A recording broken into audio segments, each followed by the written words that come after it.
Welcome to the Football Chris Show, where we cover the hottest topics in the FCS every single week. If you call Nick Nick, you know you get cussed out on the spot. So don't do that to me. Treat me like Nick. If you're listening in podcast form, we'd appreciate it if you give us a 5-star rating. If you're following us on YouTube, leave a like, leave a comment, and most importantly, hit the big red subscribe button. It really helps us out. I think in general it was a pretty uninspired day. The weather was good. That was nice. Really, I mean, I'm going to be as frank as I can be. I'm glad it's over. Let's talk some FCS. What I say? Tell them to bring me my money.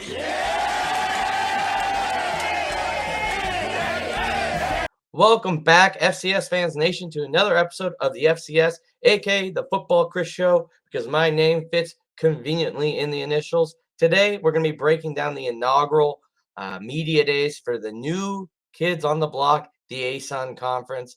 And this is something that, I'm not going to know too much about in the terms that I have general knowledge. So I had to bring in an expert with me, and the guy that I know can at least carry me through a show, because we had a terrible episode last year, but we made it through. Will Seiler, how are you, my man?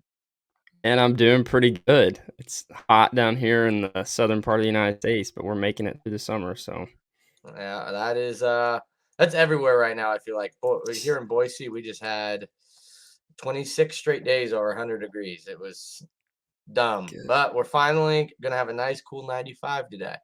yeah, and hey, it's August, so we're ready for football. So Exactly, the season is heating up. I would say it's the first Monday after 4th of July, where you kind of realize next big thing on my calendar is media days, kickoffs, week 0, and we're rapidly approaching those. So I want to, everybody that's watching, we're going to be breaking down the ASUN, kind of all the polls, what happened, what was said, everything like that. If you like FCS football, give the show a thumbs up. Maybe share it with your friends. We hit the 1,000 subscribe marker on YouTube, which is going to give the whole FCS Fans Nation network so much more we're able to do to you guys. So round of applause to all the listeners out there. You can check out so many awesome shows, including, if you like Will, the Around the ASUN podcast.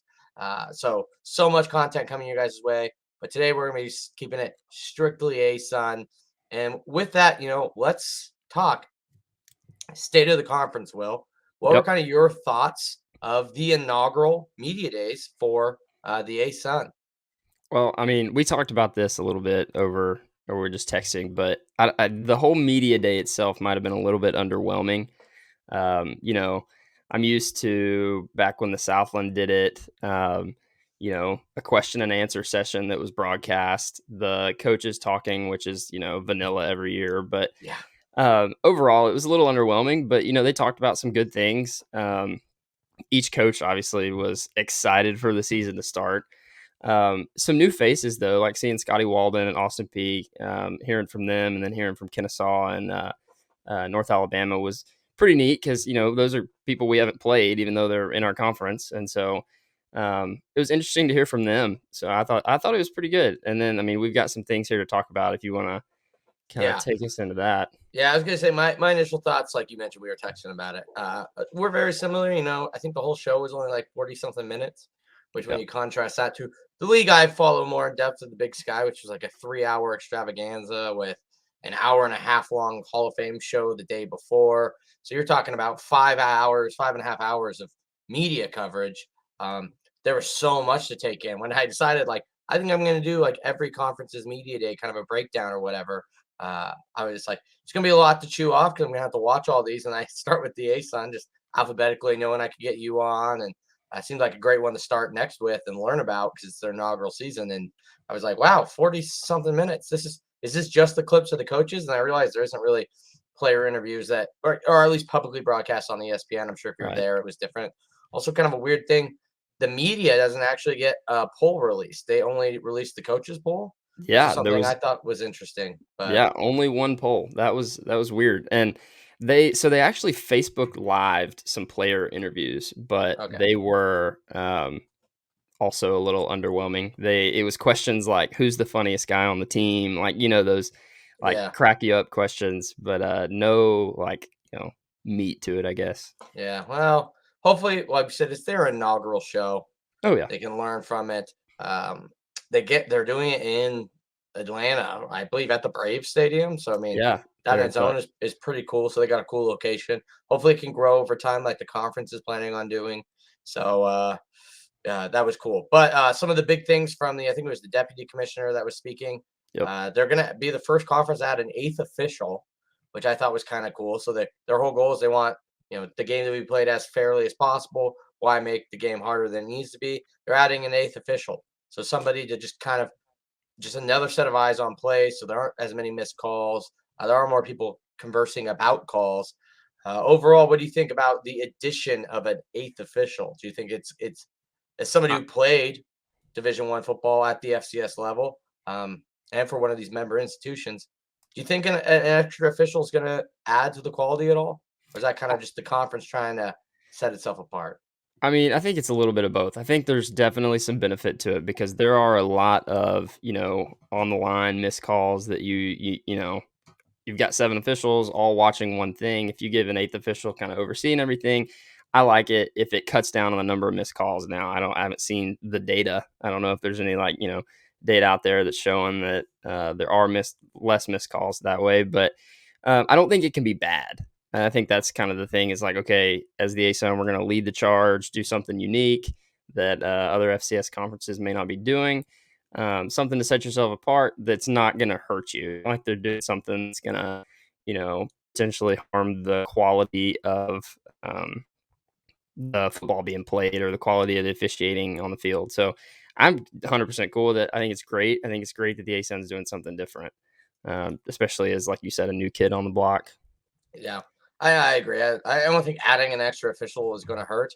It will be curious to see after maybe I don't know if maybe one season will be enough, especially because it's a bunch of newer teams playing each other.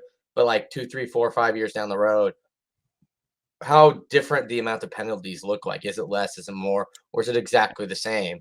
And then dissecting that information when we have it.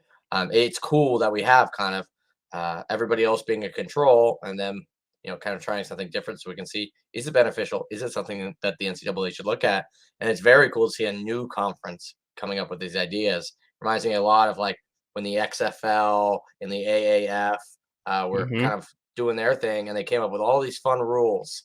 And some of them end up getting adopted by the NFL.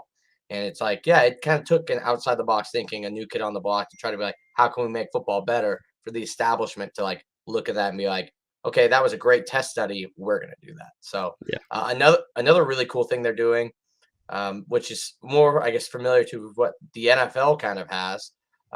The on the field head official will have access to a tablet, it sounds like, to actually review the plays himself or herself. And they'll still have communication with the replay booth. It made it sound to me like there is a replay official that's kind of looking at it a lot like for people that watch soccer in the MLS with the video assistant review or referee. That person sits there up in a booth and watches the replay, and they'll buzz down and say, I think you need to take a look at this. And then they leave it up to the head official to make that call.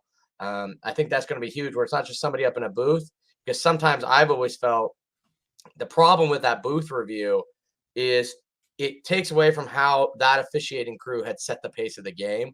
When you have the head official, certain things are going to let go, this or that.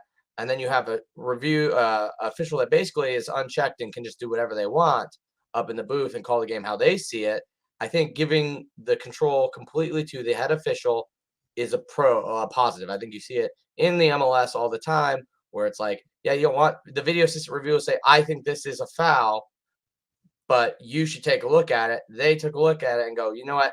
I see what you're saying, but how I've been calling this game, it's not. So I know football is a little less subjective in their penalties than a soccer game is, where holding is holding, 2 feet in bounds is 2 feet in bounds. But there are those occasions where those do come up.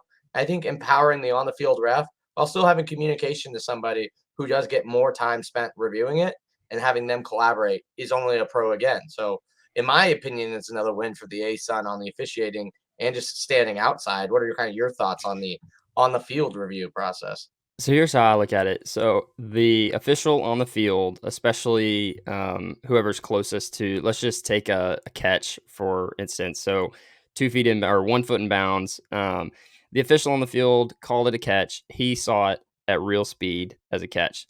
the replay official in the booth is seeing everything slowed down. And we see that on TV all the time. You'll hear commentators even talk about that.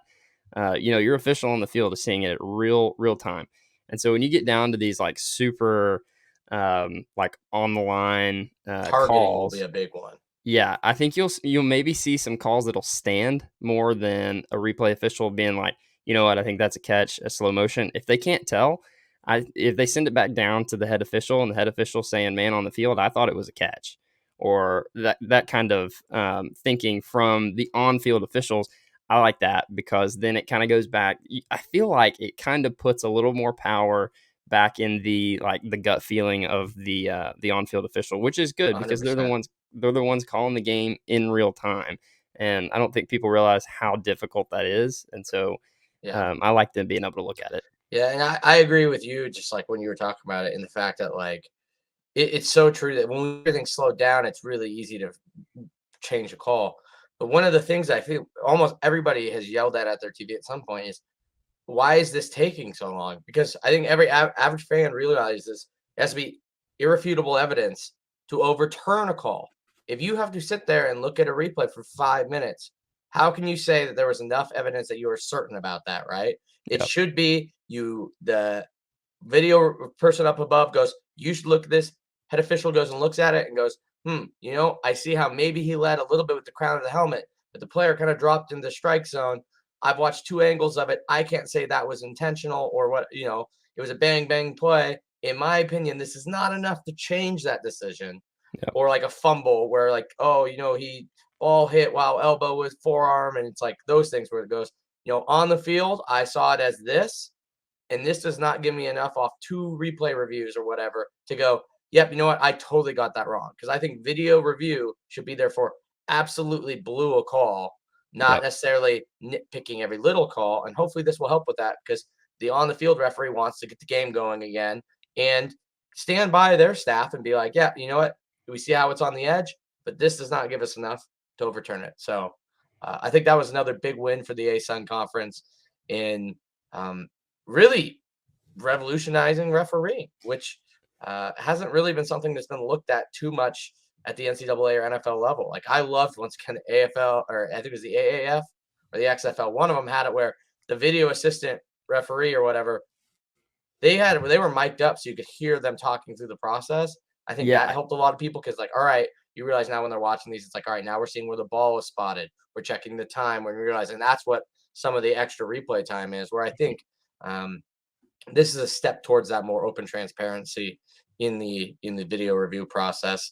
I agree. I think you'll see other conferences move toward that. I think they should, unless this totally doesn't work in actuality, but I think it's going to work fine. The NFL basically already does it. So yeah. The WAC Alliance is back. I'm talking with an ASUN person, so I'm going to do a WAC preview here eventually. So for you WAC fans, I'm sorry, but you'll have your chance when we do that.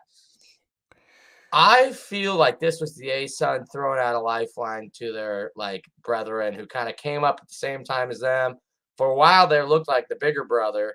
It's kind of like when it's not me, but when you're growing up and that one kid's like 4'8" all the way through like 7th grade, and all of a sudden high school hits and they're 6'3", 240, and you're like, I really hope I wasn't picking on that kid too much when he was little, because I feel like that's kind of what happened. Was the WAC was the bigger kid.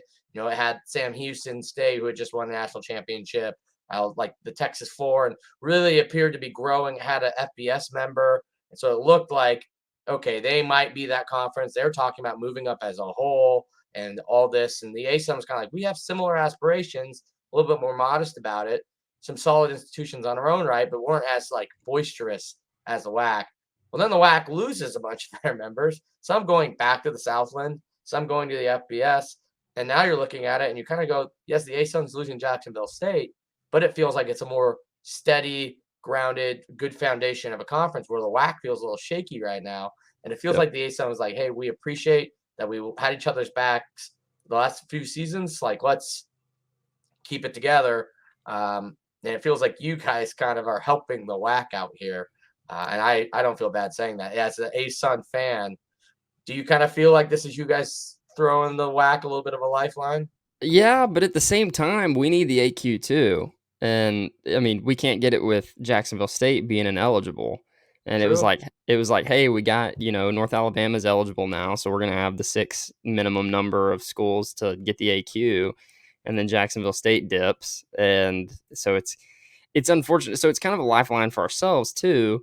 Now, I do think we're the more stable conference. I mean, I know Eastern Kentucky was mentioned with the Conference USA expansion with Tarleton, but I mean, it was also reported that they were turned down at the Conference USA basketball tournament last spring. So, not too worried about other people leaving as much as I am adding a school. So yeah, I do think we're helping each other out because kind of the same vision. When we first formed the football conference, it was like, hey, we could all meet up with Liberty, but then Liberty left, and so I don't know. It's just such a volatile landscape right now in Yeah. conference realignment, and I mean everybody's talking about it, but. So yeah, I would say we're throwing out a lifeline, but they're kind of doing the same thing for us because it's like we want somebody to be guaranteed in the playoffs, even True. if we're not deserving of an at-large. Yeah, which is what's so funny is just like how you mentioned like the ASUN and WAC got a lot of heat for being those conference realignments that were poaching like the Southland, which is a very historic, ingrained in history conference here at the FCS level. And then here they come and they get picked off by both conferences. And everybody's kind of like, oh man, it's too bad that these new kids are. And then it's like, yeah, now they're at the spot where it's like, it's kind of stopped. Some teams are leaving. And it is funny how things can change just within 2-3 seasons. It is kind of like, I guess, good to see that, different from the WAC. We don't have schools that are like, going back to the conference they came from. You don't see Austin Peay like, oh, actually, we're going to stay in the OVC or anything like that. So I think the outlook of the conference is clearly behind closed doors, even with athletic directors, with coaches, with conference officials, I think is better than it is with the WAC. Yeah. Now, I don't know what it is. Those conversations obviously don't include me, but you're not seeing schools that are going back to where they came from. You're not seeing schools that are deciding, actually, we're not coming. So now we're just kind of waiting to see who the next addition will be. Yeah, and I think you nailed it. You listen to Sam Herder's interview with, I believe it's the Tarleton State play-by-play guy. And just hearing like they're like, yeah, we're really happy to be where we are at this moment. And we're really proud to be WAC members for now. Like everything he was saying was like, we're happy that the WAC is giving us a chance now. But you can almost hear like Tarleton's like totally they're a stepping stone. Oh, it's weird that like you don't really hear that as much from the ASUN, obviously Jacksonville State, possibly Eastern Kentucky, but it almost feels like that'd be like if North Alabama right now was going like, yeah, we can't wait to join the Sun Belt, right? And it's like you could hear like in Tarleton's play-by-play guy's voice that like they 100% or 100% expect to be FBS in the next 10 seasons, and they're basically like, yeah, the WAC is a stopover, so we can at least get D1, build up the rest of our scholarships needed, and go from there. Yeah. So I want to talk about some other little just like quick takeaways from the state of the conference. I'm going to talk about the coaches. Eastern Kentucky's coach, I forgot his name, but man, what a cringy comment, and he caught it right away. For those of you that haven't watched it, it's on ESPN Plus. Like I said, it's about 45 minutes, so it's an easy watch. I think they have every coach's thing cut out too on their Twitter, so you can watch those. He basically made some comment after, I believe he came after Austin Peay. Maybe he not. He came after UCA. But it was, so it was your coach. Somebody was bragging about how their players were like a 3.7 and like a 3.2, or then somebody else was talking about how in their time, it's like it's an all-time high for team GPA and da-da-da-da-da. And the EKU's coach comes on and goes like, I brought these student athletes and these student athletes, and I honestly don't know their GPA, but as long as they're eligible, am I right? You can just hear the entire room kind of like, ooh. He didn't get the laughs that he thought he was going to get, I think. No. And he probably looked over at old Matt Roan, the AD from Eastern Kentucky, and he probably didn't get a crack out of him. And so he's like, he probably got the – because he immediately goes, I'm kidding. And obviously, like, yeah, athletics and academics, they're tied at the hip. And I should have known that or something. He like immediately starts backpedaling as fast as they hope his DBs do. But it was like you're just sitting there and you're like, I had to like rewind. I'm like, did I just hear that right? Did he literally just? Okay, he did. Okay, yeah, I respect his honesty. He's probably the only. Most football coaches probably believe it. He's just the only one to say it. Yeah. That was wild. And then Jacksonville State, Rich Rod, man. We were kind of talking about like the Tarleton State play-by-play guy. Exact same personality. Oh, Rich yeah. Rodriguez, like, yeah, really happy to be here. We're excited for our opportunities this season. There's a lot of history in this conference, and you can just tell like did zero research, just basically didn't know anything, and is like, I'm too good to be here. That was the vibe I got for sure. Mr. Too Cool. Yeah, it seems like not only is he acting like he's almost too cool to be coaching at Jacksonville State, which I mean we all have all seen his recent head coaching. He's not. He's actually lucky to probably have a program like Jacksonville State offer him. Right. I know they're very excited about him, and they should be. It's a big name, but I still think Jacksonville State had opportunities at maybe some bigger names, or at least better coaching names. But we'll see. This could be his turnaround. But he kind of had that attitude, I felt like, towards JSU, and then also like towards the conference was just like, yeah, I got to do this for one more season. Like, cool. Happy that I've got to do this one time ever. And he spent like the first bit of his entire speech just like, I want to thank my wife and my kids and the athletic director and my old coaching mentor and this guy. And just like didn't talk about like his players until the very end. And then basically was like, yeah, and we expect to win. Walked off stage and like, you provided zero to this. You were better off staying at home. Like you could have pre-recorded everything you said. But do you have any other kind of final takeaways on the state of the conference before we move into more of the nitty-gritty of what go down in these media days, polls and such? No, I mean we'll talk more about the WAC ASUN challenge later. I've got, I guess, a little more opinion on that. But dude, Scotty Walden from Austin P, that guy, I don't know how much caffeine he had like running through his body. It was crazy. He amped. And but it was a great, I mean, he told us what kind of football they were going to play. Mm-hmm. You know, it even got down to strategy. He was like, we're going to get guys in space and we're going to make plays. He's like, that's the kind of football we're going to play. And I watched this a little bit ago. Didn't he say something like, we're going to play hard-nosed, violent football? Yeah, something like that. And I was just like, let's go. Yeah. Go Governors. Like, yeah. Oh, yeah. I'm in. You're right. Like, he walks off the stage. I think even the next coach is like, oh, yeah, I'm fired up now. Holy cow. Like, what? Yeah, Coach Brown from UCA came up, and he's super chill, like, with interviews and things. He's now on the field, obviously, he's a little bit different, but he got up there, and he was just like, okay. And I think he said something over to the deputy commissioner before he walked up, and it was like, how do I follow that? And I did a job. There's just somebody that, especially coming into his first media day, well, I guess everybody's first ASUN media day, but I don't know. I thought he did a good job. He got me excited to watch football. Yep. All right, so let's move into the preseason polls. Like we mentioned, a little weird. There's no media poll to cover, so I think I covered that we'll be covering coaches and media, but that's because I was shocked when I was actually doing the research for this that they only have a preseason coaches poll, but we'll be covering it. The Kennesaw State Owls were picked to win with 4 coaches' votes. Second place is Eastern Kentucky and Central Arkansas, although Central Arkansas receiving 1 vote to win the conference. Jacksonville State coming in at 4th. Austin P coming in at 5th. And 6th, North Alabama. So that's your bottom dweller, as it were. What are kind of your thoughts on the poll? Man, it really kind of surprised me. I didn't expect UCA to be as high as we are. I mean, coming off 5-6, you lose Lawan Winningham to the NFL, you lose Tyler Hudson to Louisville. That was kind of surprising to see us lose, and you lose Braylon Smith, All-American quarterback. Just somebody like that, or just so much production gone, and you were only 5-6 last year. And I don't know who voted us to win the conference, unless it was Coach Brown. Which I don't think you can vote for yourself. You're allowed to vote for yourself. There's only 5 first place votes, so I feel like you can't vote for yourself. Like, well, you still would have. Well, they still have 6. I don't know. Maybe they didn't let JSU vote.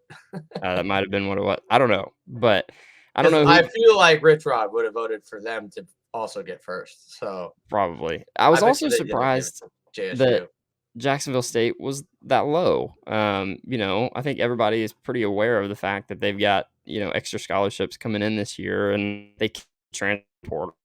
It's a ton of FBS transfers, and I mean, even high school recruits and college recruits with those extra scholarships. And so I was kind of surprised that they were um, that low. And sorry if you can hear airplanes flying over my house right now. We're close to an Air Force base, but no, you're fine.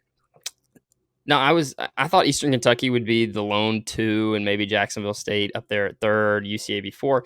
So I don't know if they're just seeing the talent that UCA brought in.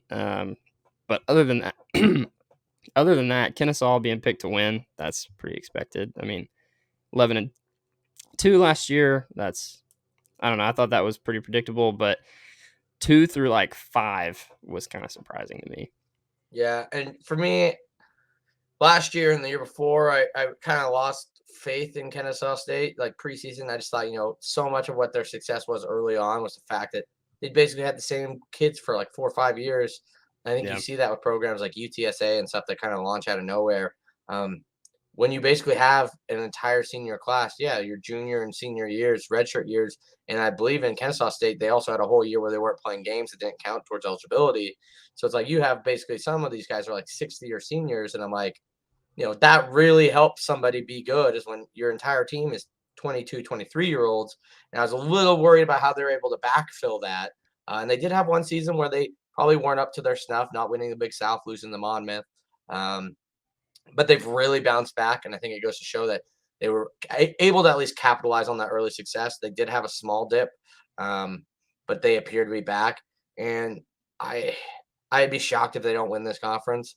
They have so much returning talent that it does seem like Kennesaw State is probably the odds-on favorite to win probably the whole AQ7, but at least the ASUN. And I think you're right. I think what's happening with Jacksonville State is a little bit of the you're leaving us.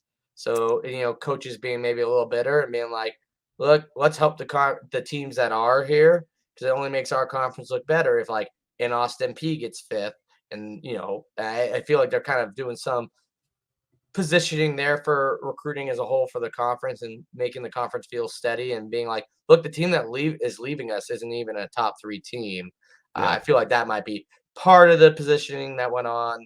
It is funny seeing Austin P get a first place vote, but finishing 5th. The North Alabama is a team that I think is very interesting and kind of a sleeper here. I think they get picked 6th because their first year really being eligible. But this really is a really tough conference. Like, do I think North Alabama can beat Kennesaw State? I do. Do I think they will? Probably not. But I think it just goes to show how tight this is, where like North Alabama finishing 6th, I think does have a shot to beat any of the other 5 teams in the conference, even with almost nobody picking them to finish outside of 6th with only 8 total points. So probably one person put them at 4th or 2 people at 5th. But all in all, in Austin P, a regular. It's been in the playoffs the past couple seasons, and it's like, or in the past few seasons, and sitting there at 5th. I think it's a very deep conference. Obviously, it helps when it literally isn't a very full conference. But I'd say, like, as far as this 6, it's a very strong conference, but I think makes them so appealing. But all in all, I mean, I'm not going to pick too much on the preseason polls because they are preseason polls. I've always found coaches' polls to be a little less reliable than the media polls. That's nothing against coaches, but one, their job is not to be aware of this stuff, and there is some positioning going on. Like, I guarantee I know who Austin P's first place vote was, right? Like, for the media poll, it's a little bit different. You have more objective minds, but all in all, I mean, I agree with you. Maybe Central Arkansas should be 3rd, but I'm not going to nitpick that. They got a first place vote, and we'll see what Eastern Kentucky can do. So, you were talking about UNA being a sleeper, which we'll predict later. But when we get to the all conference team, they had 7 picks, which was more than the preseason pick to win the conference, and 3 more than anybody else. And so, I mean, they've got some talent on the team and some guys that have been there for a long time. So, yeah, I think they could beat anybody in the conference. Which I'm a little. I know the tradition of North Alabama because they were a D2 rival of ours back in the day, and so they broke my heart when I was like 6 years old in the playoffs. But no, I think they're. I mean, they're like you said, they're a sleeper. They could beat anybody, but they won't beat everybody. I think is kind of what it is. You're not going to be excited to see them the week after, a week before you play like a Kennesaw. Yeah. Like if you're JSU and you've got Kennesaw next week, but you've got North Alabama this week, you're not exactly stoked because you can't just sleepwalk through that game, or else you're losing. Like that's what's going to happen. 100%. But you touched on it. Great transition to the all conference teams.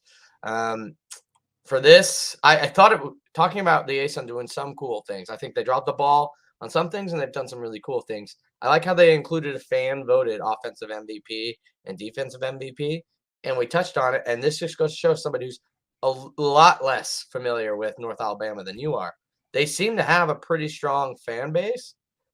Or the ASUN is just full of extremely rational fans. Because I know for the Big Sky Country, like when you have a guy like Eric Barrier in the fan vote, it's hard to vote against like an Eric Barrier, but somehow we still do, and we end up with like, quarterbacks from UC Davis sometimes being our offensive MVPs, and people overthinking it. Fan votes: Parker Driggers of North Alabama, running back, and defensive MVP Kyrie Fields, one of their DBs. So they sweep the fan vote for offensive and defensive MVP. I thought that was pretty cool, seeing like, once again, I don't know if it's a smart pick because like there is Xavier Shepard in the conference, but seeing like obviously North Alabama fans came out in force, and I know Kennesaw fans are out in force. So like to see that they're able to win such a vote like that and be as involved in the conference so early on in their D1 journey, I think it was really cool to see. I disagree with their picks, but I thought it was cool to see the fan vote went to what we just said was the 6th place team, which goes to show their fans are ready to be a part and expect more out of this conference. The actual offensive MVPs went to Xavier Shepard of Kennesaw State, and Defensive Player of the Year went to Matthew Jackson of Eastern Kentucky. Do you got any complaints, or are those about who you would pick as your offensive and defensive MVPs? Yeah, I mean, I don't know if you could pick those apart. I mean, Xavier Shepard's a heck of a quarterback, and I can't disagree with that. Now, I mean, I think you could make a case for other players, but Xavier Shepard, great quarterback, and then Matthew Jackson, can't really complain about him. One thing I did think was kind of neat. So there were only 2 unanimous selections for the all-conference team, and they both came from defense, and it was Matthew Jackson, Defensive Player of the Year, and then Logan Jessup, the D-lineman from Central Arkansas. And so I thought that was kind of neat that your offensive preseason player of the year was not a unanimous selection. Which is kind of weird. You would think that if you had 2 unanimous selections to an all-conference team, it would be your 2 players of the year. But somebody thought that there was a quarterback that deserved all-conference more than Xavier Shepard. And I would assume maybe it was the Eastern Kentucky guys talking about Parker McGinney. I don't know, but I just thought that was kind of interesting. As far as players of the year, though, no, I think those are great. I think you could have subbed Logan Jessup in for Matthew Jackson and been fine. And then Parker Driggers as a running back for North Alabama. I mean, he is a dude. I think he, if he'd been the offensive player of the year, I think people would have said, okay, it should have been Xavier Shepard, but I don't think you could have just picked it apart. So seeing him as the fan vote wasn't like super surprising. You talking about UNA's fans though, going back to the D2 days, they love football in Florence, Alabama. They, their stadium is off campus. It's a municipal stadium, and back in the D2 days, now I don't know about now, they would fill it up. I mean, and it's not a tiny stadium. So yeah, they love football in Florence, Alabama. So adding a D2 school, you're still adding a big fan base, a passionate fan base. And I think they showed that they had like 600 some odd votes for those 2 players each. And I think the closest was like 120 after that. And so it was like, they really killed it. But yeah, that's what you want to see when you add a team. And in fairness to North Alabama, I hope they don't take offense to this. You take a chance on a D2 team, right? Like I hate to in conference previews and tying it back to Big Sky, but as what I'm more familiar in, we took a chance on teams like Northern Colorado. Hasn't paid out as much. Where North Alabama seems to be paying bigger dividends already, and they're only 3rd, 4th season now as a full member, or no, first season is a full member FCS, but fourth season kind of quasi FCS. Right. And yeah, they're like, their fans are in it. They're getting potential offensive MVP players. Are getting obviously fan voted, but like you mentioned, they have more all conference players than every other team almost. So, or every other team. So it's crazy to see a team like that has passion and appears to be having the talent grow, which later this summer I'll be doing sleepers and dark horses and underdogs picks again. And I mean, North Alabama is a team I've had pegged because and this is before the ASUN media days, and now it's almost solidified me where I'm like, man, there's some talent here in a conference that is wide open. Kennesaw should win it, but otherwise it's pretty wide open. I don't see any reason why North Alabama couldn't finish second. You know, Kennesaw collapse, Xavier Shepard, tragic injury or something like that. Probably not getting first, but yeah. With the talent on the roster and the middle of the conference, like you said, being wide open, they're not going to go 3-8. I don't think. Which last year they kind of took a step back. They had kind of taken some steps up. Got the record had been better and better each year, and then kind of last year hit. I don't know what happened, but hopefully this year they step into that win. I mean, they could win 7 games, and then you're talking about them as a potential at-large, depending on who those 7 wins were. So. Yeah, there's a lot of potential there in Florence. Yeah. So we kind of talked about it. Let's talk about the WAC-SUN, ASUN Alliance, and some of the other big games that are happening out of conference and in conference this season for the ASUN. First, let's just break down kind of your opinions on the WAC-ASUN Alliance, and maybe for some people out there that they're hearing us talk about it, but maybe they're NEC fans or Missouri Valley fans. What is this alliance and kind of what does it mean? Because you mentioned the AQ spot, they were called the AQ7. Now it's a little bit different, but what is that, and what does this alliance mean to both conferences? Yeah, so last year it was a true scheduling alliance, and so there were a lot of crossover games. You saw UCA play, or every ASUN school play, 3, maybe 4 WAC schools, and then vice versa for the WAC schools as well. But the this year it's just an automatic qualifying alliance, so they don't have enough schools for an AQ bid. You have to have 6. We have 6, but we don't have 6 eligible because Jacksonville State announced their move to the FBS and started their transition period. And so essentially now I guess we've got 10 eligible schools between the 2 leagues. And we've combined to get 1 AQ spot. So it's basically one big conference with like unbalanced scheduling kind of, except it's, there's still only like 6 or 7, I guess, or no, there's only 5 matchups between the 2 conferences. So as far as how I feel about it, I love the fact that we're going to get an AQ. I think, that makes you legitimate. That makes you relevant because at least you're playing for that spot. And so if we go undefeated, well, at least we're guaranteed, an AQ bid. But what I don't like about it is that they haven't announced how they're going to determine that AQ spot. And the ASUN has some history of some wacky ways of determining like postseason like qualifying and things like that. So like in baseball, we used RPI to determine who got into the conference baseball tournament. And in basketball, we used some net, some KenPom type things to determine that seeding as well. And so it's a little worrisome to me because, I mean, what are they going to use? Are they going to use like a Sagarin rating or however you say it, or, a Massey rating? Because sometimes those things, which for my team, that would probably be okay if we were in the conversation because our strength of schedule is high. But what does it mean for, I don't know, like Eastern Kentucky? Now, I guess they have 2 FBS games, but for somebody whose strength of schedule may be down, but they ran the table except for 1 loss maybe in their conference. And then you've got, say, SFA over on the WAC side that has 2 losses, but their, strength of schedule is a little bit better. I think you may be setting yourself up for, obviously people are going to complain about it, but setting yourself up for some disaster there at the end of the season if you've got 2 schools that are like really deserving of it because there's no crossover matchup. So hopefully it comes down to two teams that play each other from each conference, and you'd be able to determine it that way. But I just wish we knew how they were going to determine the AQ bid, because you like to know what you have to do as far as a body of work. And here's a real off-the-wall question that wasn't even on the outline, but it's something I've thought about for a while now since starting to follow the FCS. Basically, since I started following the FCS, I was sitting there and we always talk about the big three, the Big Sky, the Missouri Valley, and the CAA. And I was sitting there, I'm like, the Southland seems like kind of that next in line, or the SoCon. And I sat there and I'm like, man, but you have these other conferences like the Big South and the OVC that have these really good teams that could fit into either of those teams' footprints. And I looked like, all right, SoCon's not going to add anybody because they're like a country club league where it's like we all have each other's backs and we don't really care to share.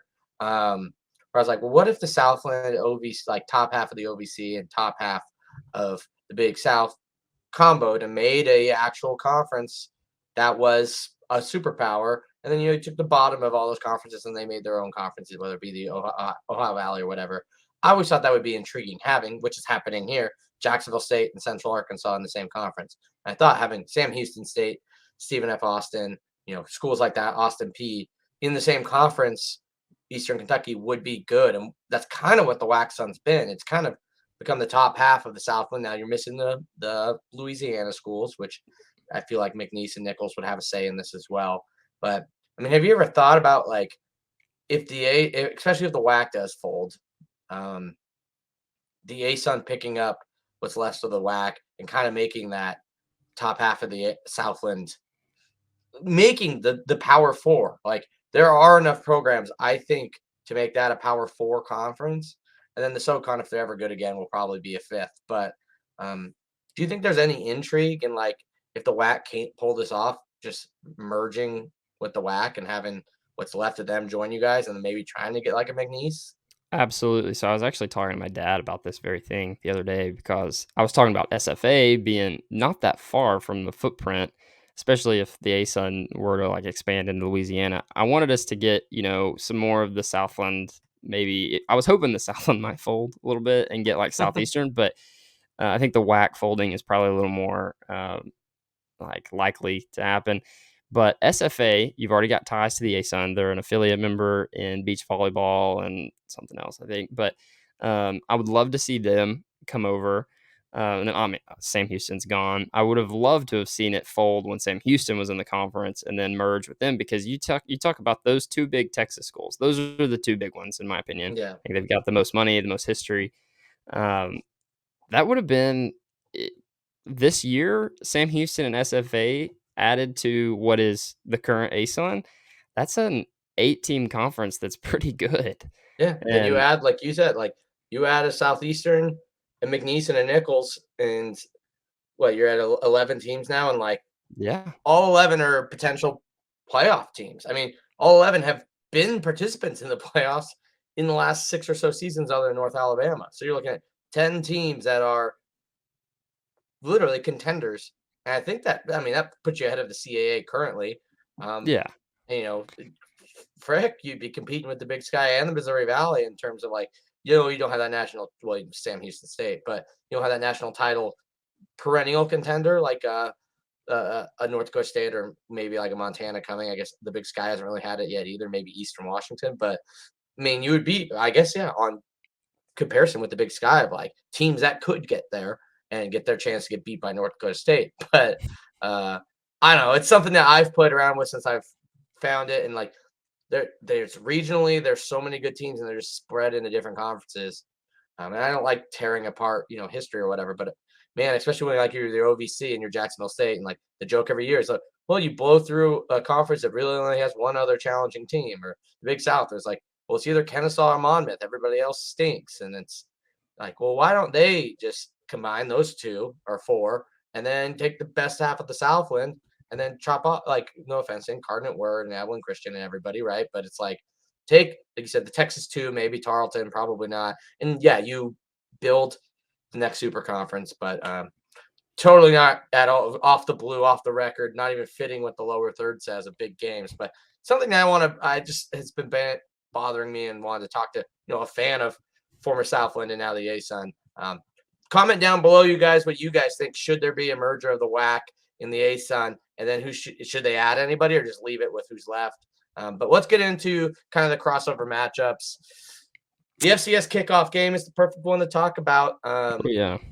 Do we just want to go through and predict these and talk about them, or do you just want to? It's good with me. I love predicting football games, especially before the season starts.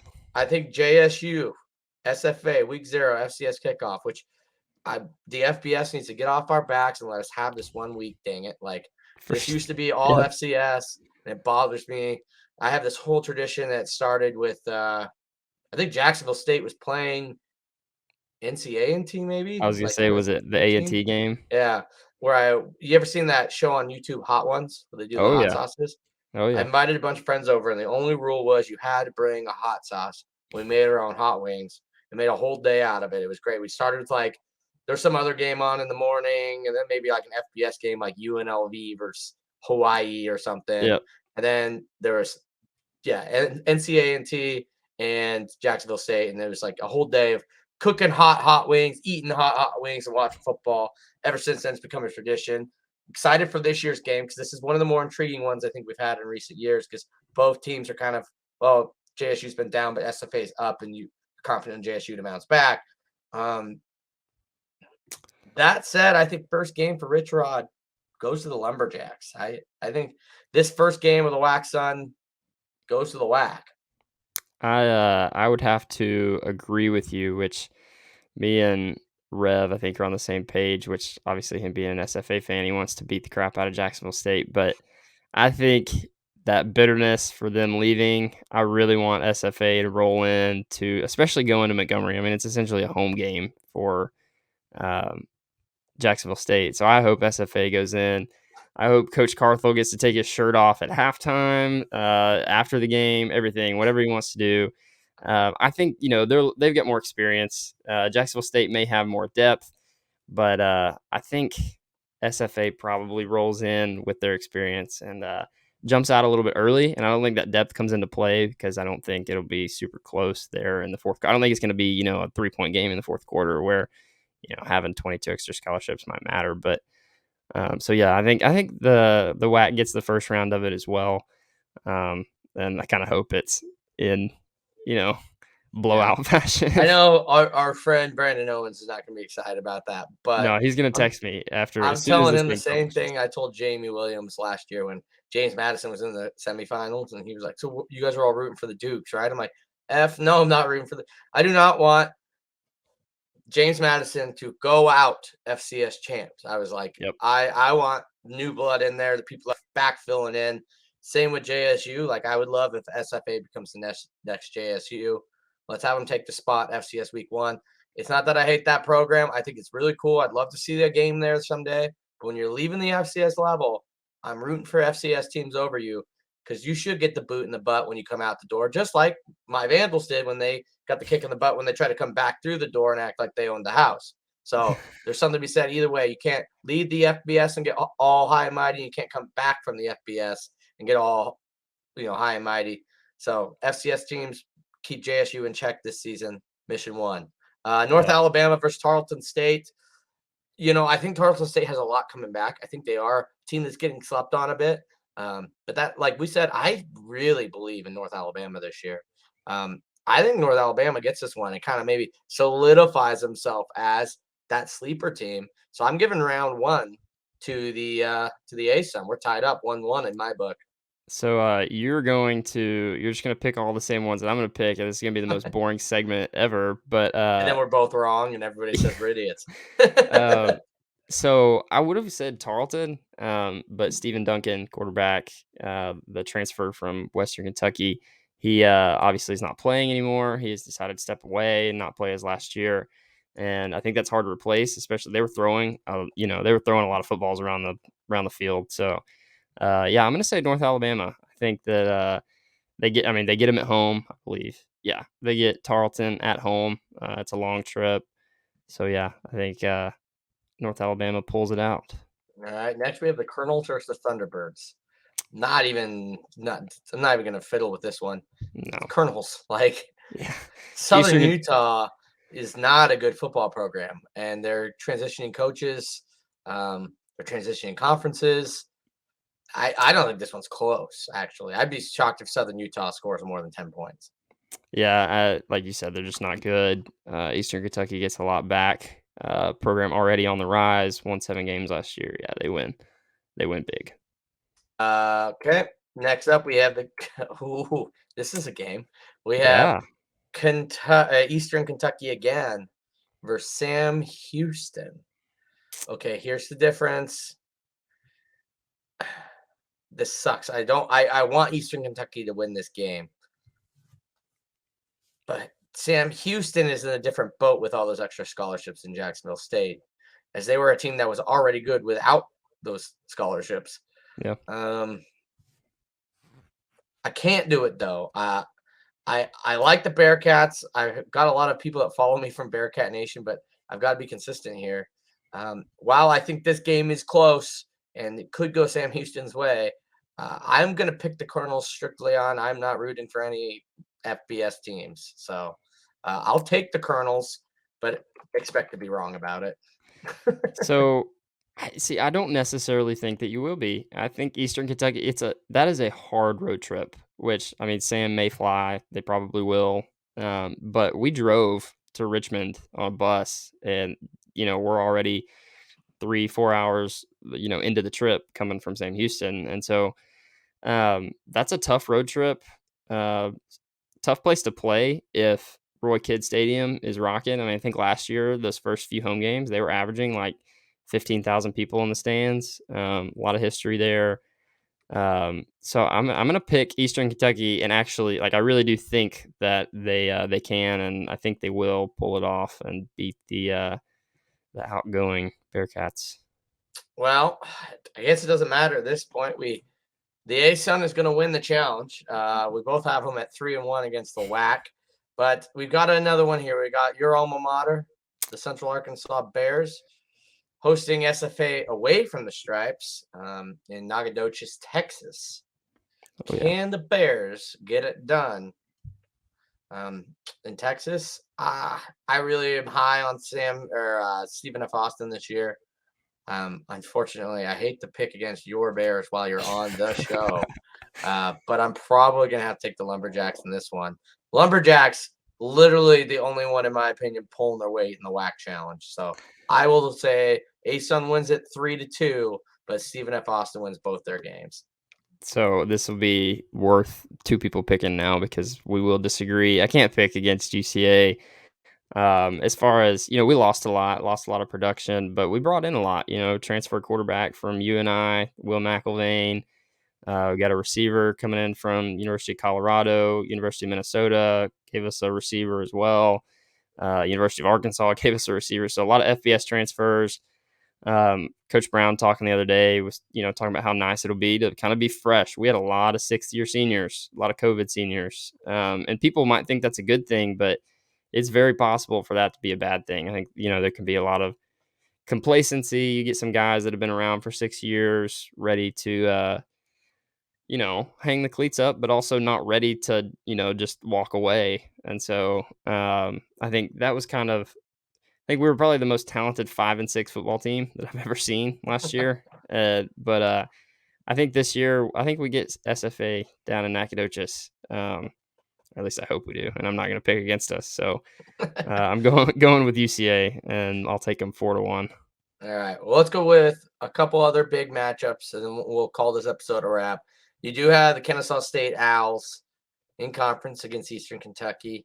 It's going to be the last week of the regular season, potentially deciding conference champion. We don't know about the AQ side of it, but at least the ASUN champion. Can the Colonels pull it off at home against the Owls? I'll just go first so that if we do pick the same teams, it doesn't look like I'm a follower. I'm gonna take Eastern Kentucky. I'm high on them. I like Parker McKinney. Coach Wells was less than a great personality at media day, but I think he's a good coach. I think they're on the come up, and I think at home. Yeah, I think Eastern Kentucky could pull it off, and so I'm going to pick them. And I don't know, something about Kennesaw. I don't. Maybe it's the fact that they run the triple option, and I think that the step up in competition may be a little bit of a adjustment for them. So yeah, I'm going to take Eastern. See, I think they have kind of have the benefit of that first time you go against a triple option. It really is hard to figure out. I think you saw once you see it in the FBS all the time. Like Air Force was really good in the Mountain West until everybody figured it out. Same with Army, and I think you see that first time people run it. Georgia Tech had some good years in the ACC when they first started running it. Then people figure it out. Cal Poly was pretty good at in the Big Sky until people figured it out. I feel like Kennesaw moving conferences helped them. I think it might have led to part of the reason why they weren't winning the Big South there at the end. So I am going to pick Kennesaw on this one. It is difficult. I agree with you because it is at Eastern Kentucky, and Eastern Kentucky might be really playing for something in this game at home. But I think maybe in a year or two, this one I think would be Eastern Kentucky. But I think this year, I'm going to take the Owls to beat EKU. Next game up, we got your Bears traveling to the Missouri Valley, or they're home against the Missouri Valley State team, or Missouri Valley team, Missouri State, and the fighting Bobby Petrinos. Sheesh. Yep. To open the season there, September 1st, Labor Day weekend. Do the Bears get a 1-0 start? Some Bears will. One or the other. Here's what I'll say. Again, probably not going to pick against UCA, but I did last year one time and got a text from the O-line coach. But so Thursday night on the Stripes, that'll be the biggest crowd of the year. I can guarantee it. Our biggest crowd in history was a Thursday night game. And that was when we were opening up against a D2 team as like a fifth-year Division I team. So I think the atmosphere on the Stripes is big. I mean, it's nothing Bobby Petrino can't handle, but maybe a little different for Missouri State. So I'm gonna take UCA. I think that every time I've seen a Bobby Petrino team play, they've been a little bit undisciplined, I guess is how I'd put it. And, a lot of stupid mistakes. They may be really talented, and they are. And they may, have the greatest schemes in the world. Bobby Petrino is a great offensive mind. But I think a lot of the times you see some dumb a lot of what you saw from, like, Jacksonville State under John Gross, like, just not as much discipline going on. And I think that could bite them in the butt in a close game. So I'm going to take UCA at home. It was a close game last year, and we weren't that great. So yeah, I think Missouri State is a team that is on the rise with Bobby Petrino. That said, Petrinos have a tendency to, especially Bobby, he elevates teams to absolute new heights for them, and then leaves them in a bigger mess than he found them. He's the opposite of leave it better than you found it. He's I'll make it way better than I found it, but when I leave, it's going way. You're going back 20 years before I even touched it. That said, he's in the middle of his meteoric rise with the Bears. I could see Missouri State having a great season against like the NDSUs, the SDSUs, and stuff in conference. I do think week one on the Stripes, I could see them letting all this preseason hype, getting picks in the top 10, top 15 in most polls, really getting in their head and getting a reality check really quick by, like you said, a team that's a deceiving 5-6 last year. I'm actually going to take your Bears in this one, which seems like a dangerous pick, but I really do think Petrino's going to have them overconfident and really buying into all the press clippings because Missouri State hasn't had that in decades.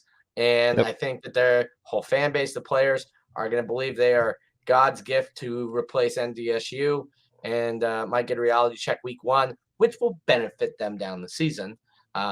But I think week one, I'm going to take your Bears on the Stripes. Week two, game 3, we've got Kennesaw State at UT Martin. For me, this is easy. I'll say I'm taking the Owls. Yeah, I don't necessarily think that it'll be just a great game, but OVC champion a year ago, and then the obvious pick to win the ASUN this year with Kennesaw. So yeah, I'm going to take Kennesaw as well. I don't think UT Martin was necessarily as good as everybody thought. So yeah, give me the Owls.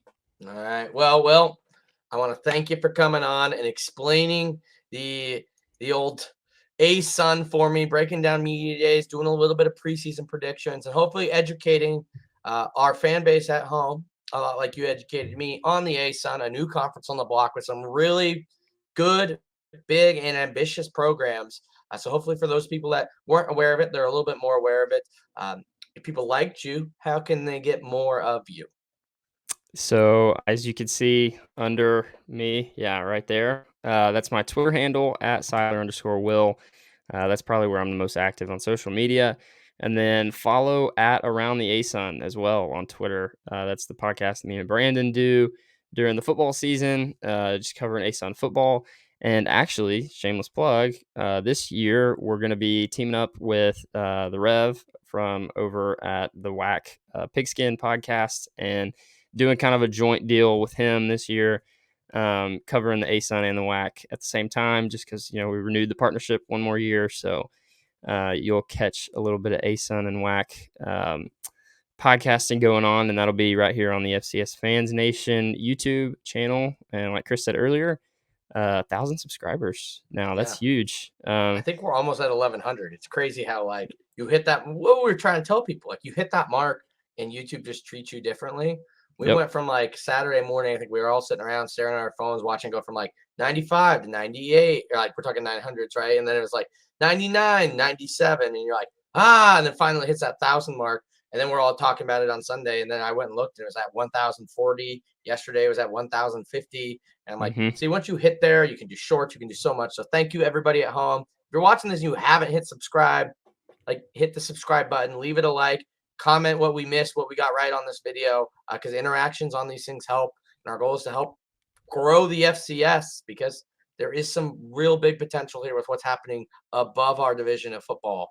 For the FCS to really grow as an organic, fun product to watch that stays more traditional to what college football is and what we all grew up rooting for. Anyways, Will, I want to thank you guys for joining me, and thank everybody else for tuning in, and we will catch you guys in the next conference preview. Hey, thank you guys so much for making it to the end of this video. Us here at FCS Fans Nation Network are pushing 1,000 subscribers on the YouTube page. We really want to get there. If you've made it this far, you might as well hit the subscribe button in the middle of the screen or down below. We would really appreciate it. And while you're at it, there's a couple other videos up on the screen. Might as well give them a listen too. You don't know who else on the network you'll like.